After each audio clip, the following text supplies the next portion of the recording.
Olá, prezado, prezada. Quanta honra ter você do outro lado. Para o estudo número 2, a origem do mal. Por que o mal existe? Por que pessoas têm problema de câncer? Por que existem guerras?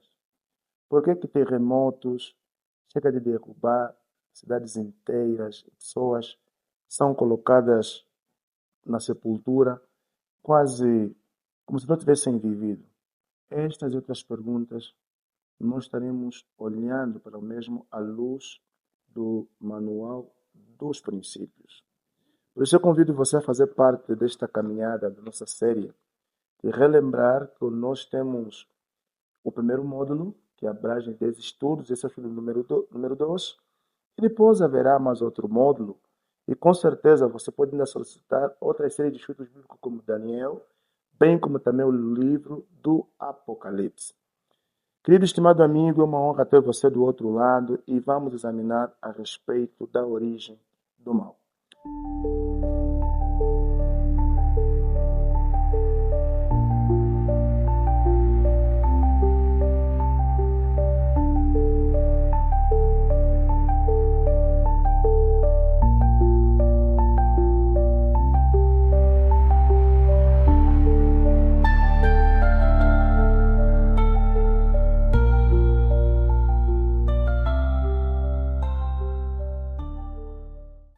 Então, de princípio, pense comigo da seguinte forma.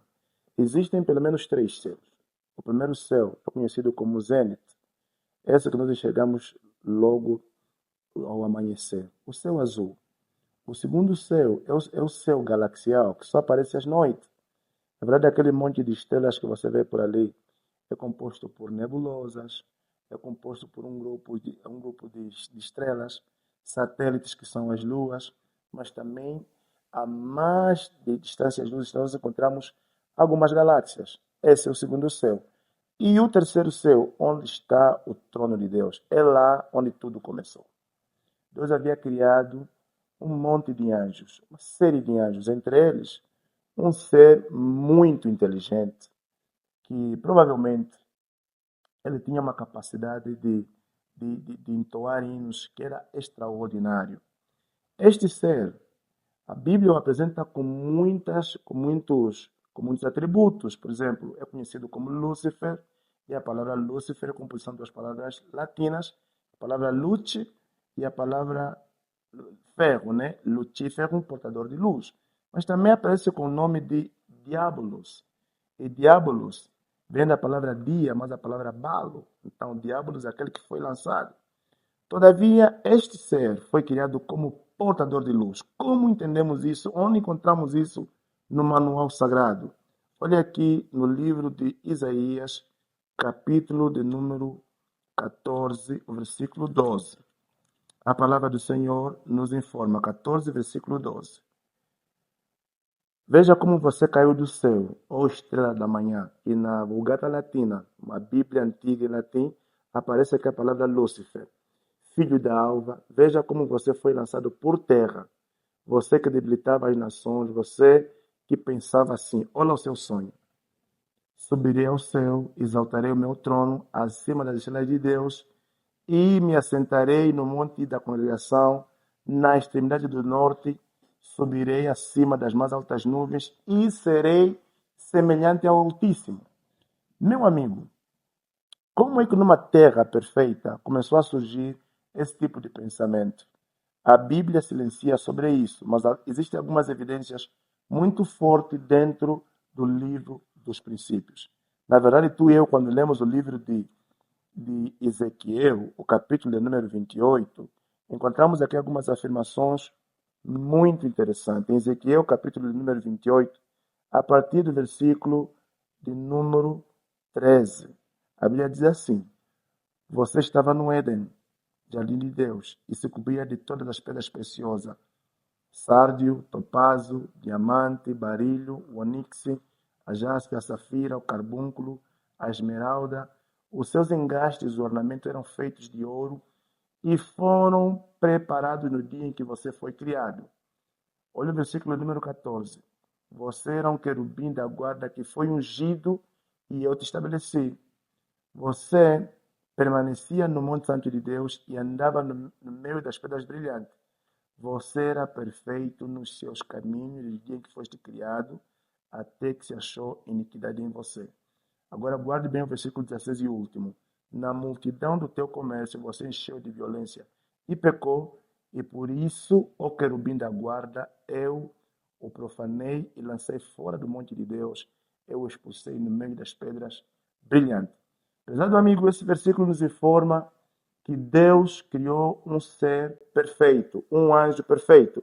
Só que esse anjo perfeito, diz o versículo 16, que na multidão, né, do seu orgulho. E aqui multidão do seu orgulho, multidão do seu comércio. A palavra hebraica que aqui aparece é a palavra recular. E recular significa denegrir a imagem de alguém com o objetivo de se exaltar.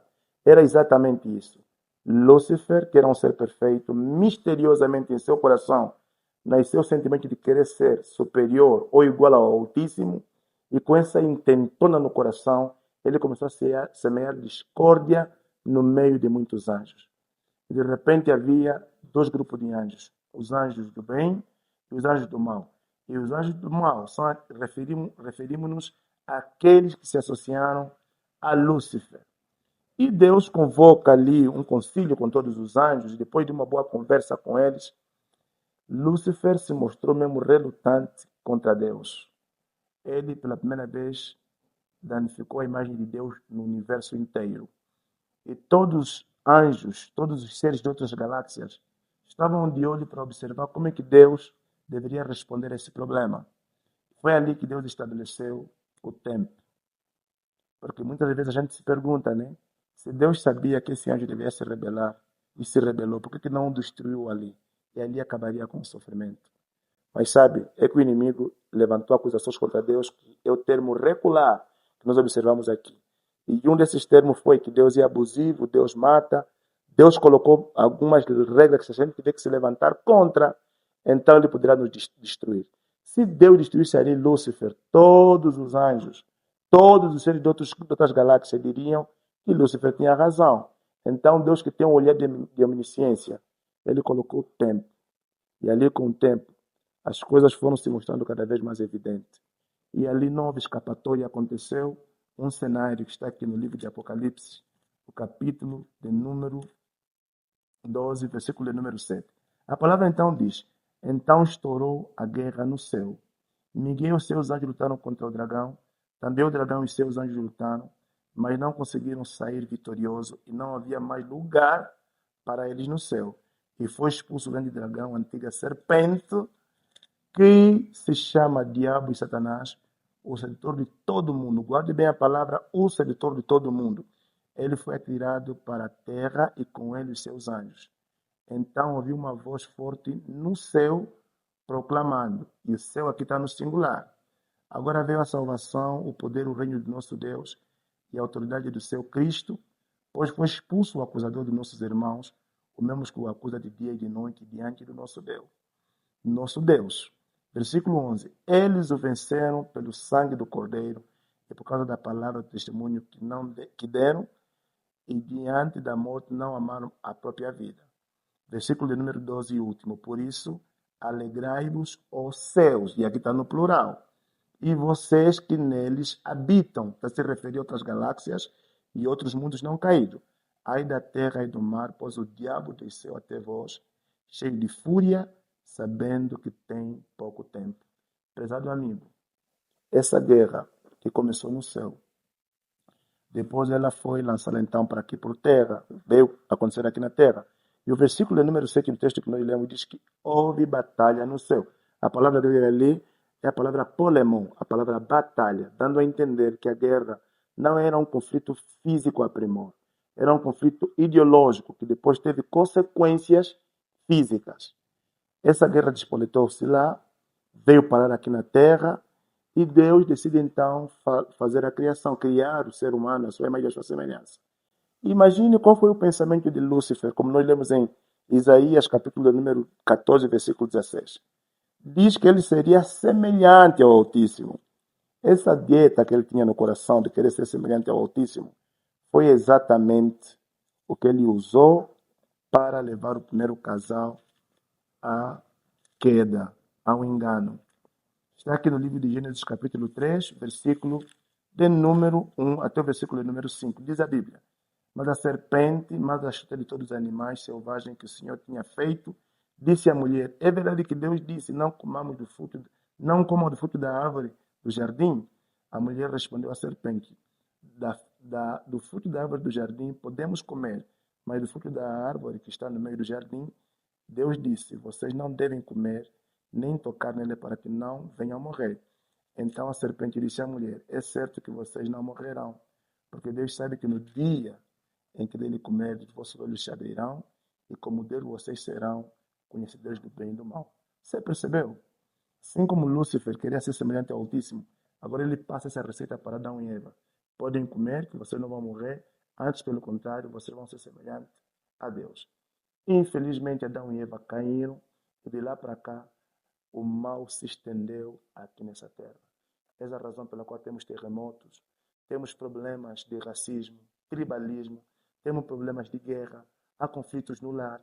Todos esses problemas, amigos, acabaram por se instalar nessa terra. E hoje, qual é o principal instrumento de Satanás? Lemos aqui no livro de Apocalipse, capítulo de número 12, o versículo de número 10. Observa ali, Apocalipse, capítulo de número 12, né? Ali o versículo de número 10. A palavra nos diz o seguinte, aqui no versículo de número 10. Diz aqui o texto sagrado. Foi expulso, versículo 9, o grande dragão, a antiga serpente, que se chama Diabo e Satanás, o sedutor do mundo. Na verdade, é no versículo de número 9. O sedutor, o enganador. O diabo é capaz de usar uma filosofia bonita para arruinar a vida de um jovem. É capaz de usar sistemas de panafricanismo, afrocentrismo, para desviar você do caminho do Senhor. É capaz de usar uma música para te desviar do temor do Senhor. É capaz de usar um filme, é capaz de usar uma mulher, usar um homem. Pastor Dana, não importa o meio. Para ele importa sempre o fim. E o fim, você quer saber mesmo o fim? Está aqui no livro de João, capítulo 10, o versículo de número 10 também. Em João 10, versículo de número 10, o texto sagrado diz o seguinte. João 10, o verso de número 10. O ladrão não vem senão para roubar, matar e destruir. Este é o propósito de Satanás. O inimigo pode usar toda a sua sedução, mas saiba, amigo, que no fim é o roubo, a morte ou a destruição. Mas temos como vencer Satanás? Temos como vencer o mal enquanto Jesus não voltou? Sim, nós temos. E como venceremos o mal? Para tal, eu vou ler os dois últimos textos dessa reflexão. O primeiro dele está aqui no livro de Tiago, na verdade são 3 textos. O livro de Tiago, o capítulo de número 4, versículo de número 7. Observe ali em Tiago, o capítulo de número 4, o versículo de número 7. Diz a palavra: Portanto, sujeitem-se a Deus, mas resistam ao diabo e ele fugirá de vocês.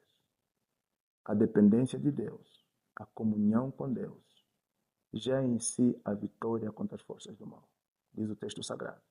Um outro texto, amigo, está aqui no livro de Apocalipse, capítulo de número 12. Capítulo de número 12, versículo de número 11. O versículo é contundente, é claro, é esclarecedor ao dizer: Eles o venceram pelo sangue do Cordeiro e por causa da palavra do testemunho que deram, e mesmo diante da morte não amaram a própria vida. Sabe? É o sangue do Cordeiro, é a palavra sagrada, pela qual você e eu temos vitória nas forças do mal. Há uma promessa maravilhosa, sabe? O mal pelo qual você está envolvido, tu e eu estamos envolvidos agora. O mal que arranca de nós a paz e a alegria de viver. Vemos crianças a morrerem nos hospitais, as hemodiálises. Há problemas sérios, os hospitais estão lotados, estão cheios. Epidemias de um lado para o outro. Todo esse mal, estimado amigo, tem dias contados. Onde é que está isso, pastor? Eu leio para ti esse último texto que está aqui no livro de Romanos, capítulo de número 16, versículo de número 20. Diz o texto sagrado: E o Deus de paz, em breve, esmagará Satanás debaixo dos vossos pés. A graça do Senhor Jesus Cristo esteja com vocês. Haverá um dia, meu amigo, que o mal terá o seu ponto final. Mas enquanto Jesus não voltou, aguente firme. Continue a crer, continue a confiar que tudo vai terminar bem.